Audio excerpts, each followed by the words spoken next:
തിരികെ ചർച്ചയിലേക്ക് ശ്രീ എൻ ശ്രീകുമാർ, താങ്കൾ നേരത്തെ കൈ ഉയർത്തുന്ന ഞാൻ കണ്ടിരുന്നു. നമ്മുടെ സമയം അവസാനിക്കുകയാണ്. വളരെ ചുരുങ്ങിയ വാക്കുകളിൽ ഇപ്പോൾ ഒരു രസകരമായ ഒരു കാര്യം കൂടി ഞാൻ ചൂണ്ടിക്കാണിക്കുകയാണ്. എക്സിൽ ശ്രീ ടി ജി മോഹൻദാസിന്റെ ഒരു കുറിപ്പ്, കാര്യം എന്തുമാകട്ടെ ബി ജെ പിയിൽ ഇപ്പോൾ ആന്റണി ഗ്രൂപ്പും കരുണാകരൻ ഗ്രൂപ്പുമായി. എന്നൊരു കാലത്ത് കരുണാകരനും ആന്റണി ഗ്രൂപ്പ് രണ്ട് ഗ്രൂപ്പായി കോൺഗ്രസിൽ വളരെ ശക്തമായി നിന്ന് പോരാടിയതൊക്കെ ഈ ഘട്ടത്തിൽ നമ്മുടെ മനസ്സിലൂടെ പോവുകയാണ്. ഏതായാലും താങ്കൾക്ക് എന്താണ് നേരത്തെ പറയാനുള്ളത്? അതുകൂടി ഒന്ന് പറഞ്ഞുകൊണ്ട് നമുക്ക് അവസാനിപ്പിക്കാം.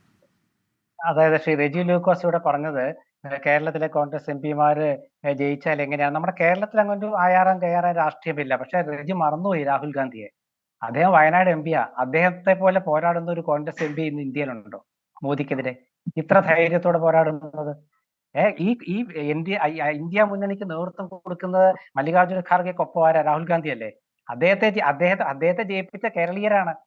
അപ്പൊ ആ കേരളീയരുടെ മനസ്സിൽ രാഹുൽ ഗാന്ധിയെ പോലുള്ള കോൺഗ്രസ് നേതാക്കൾ ഇവിടെ 18 പേരുണ്ടായിരുന്നു, 17 പേരുണ്ടായിരുന്നു. അതിൽ ഒരാൾ മാറിയിട്ട് എങ്ങോട്ടാ പോയത്? CPM-ന്റെ മുന്നണിയിലേക്കാ പോയത്, നമ്മുടെ കോട്ടയത്തെ എം പി.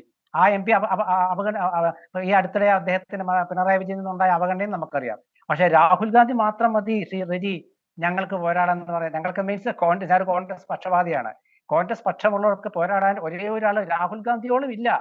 എത്ര പീഡനം പാർലമെന്റിൽ സസ്പെൻഡ് ഇതിപ്പോ ചെയ്തു. ഒരു സ്ട്രാറ്റജി പോലെയാണ് Shri N Sreekumar B J P കേരളത്തിൽ പ്രവർത്തിച്ചുകൊണ്ടിരിക്കുന്നത്. മുതിർന്ന നേതാക്കളുടെ മക്കളെ ആ തരത്തിലേക്കുള്ള തന്ത്രം പയറ്റിക്കൊണ്ടിരിക്കുകയാണ്. അതിലിപ്പോൾ രണ്ടാമത്തെ വിജയമാണ്, വലിയ വിജയം എന്ന് വേണമെങ്കിൽ ആ തരത്തിൽ നമുക്കതിനെ വിശേഷിപ്പിക്കാം.